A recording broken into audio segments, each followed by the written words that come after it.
Black Filipino artists have been giving us the representation that we've been asking for since the 1950s. From a legendary pioneer in blues, to the king of Latin soul, to one of rap's most unique figures in modern history, Black Filipino artists have been pushing our culture for decades into the mainstream.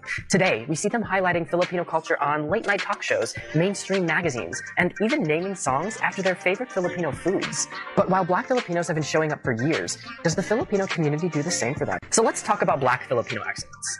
Steve Lacy, whose father is Filipino, produced songs with major artists like Kendrick Lamar and Tyler the Creator. Cassie, whose father is also Filipino, released the hit song Me and You, which broke 100 million views on YouTube and made it to number 3 on Billboard's Top 100 in 2006. And in 2021, her, whose mother is Filipina, became the first Filipina-American winner in 3 categories across the Grammys and the Oscars.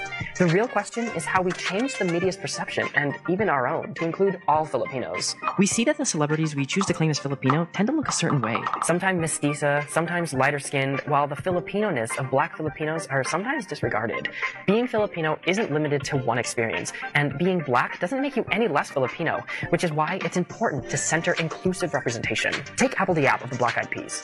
After the group was nominated for 6 Grammys, including Record of the Year, BobbieD had the music group release a song completely in Tagalog called Bebot.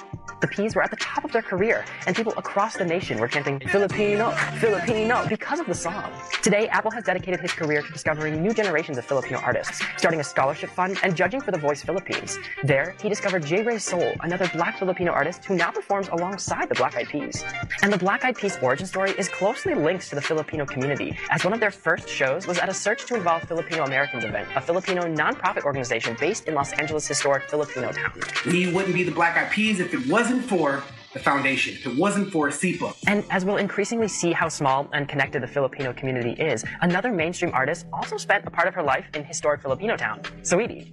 BobbieD has hits like Tap In, Best Friend, and My Type, each with around 200 million streams on Spotify. She finds plenty of opportunities to talk about her Filipino heritage. She posts on Instagram pictures of her Filipina mom with the hashtag Pinoy Pride, and spoke about in an interview with Teen Vogue the customs that she practices in her Filipina household, like leaving her chinelas at the door or hogging the magic mic at family events. Having spent part of her life in historic Filipina town and frequenting the food in the area, she also gives back to her local community. Like BobbieD, she participates in events hosted by SIPA, making it out to their holiday toy drive and showing up for the annual gala.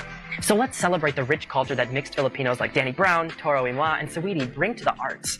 Let's embrace the idea that being Filipino is a diverse experience that does have its complexities and nuances. And when we talk representation, let's make sure our representation includes Black Filipinos, and not because of any accomplishment that they may have done to bring us visibility, but because they are and always will be an integral part of our community.